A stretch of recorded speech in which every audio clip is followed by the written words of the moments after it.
Where are my Yoruba folks? You guys should come and rate me on this one because the taste is out of this world. I started by adding palm oil in a pot, sauteed some onion and locust bean, which is also known as iru. Then I added some crayfish, fried for 2 minutes until fragrant.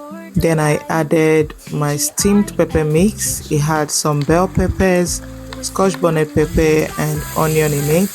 This reduced my frying time. Then I went ahead to season it with salt and seasoning cube, mixed together, and I added my dry fish, banla fish and pomo, also known as cow skin. Then I allowed that to cook for some minutes. Then I went in with my pre-cooked meat and as well as smoked mackerel. Gave it a good stir. Then lastly, I added some blanched kale. You can use spinach or efo tete for this. Then I allowed it to just steam for 1 minute and look at my soup. Obetodu. You can check out the transcription on the screen. And I pair that with poundo. What would you rather pair yours with?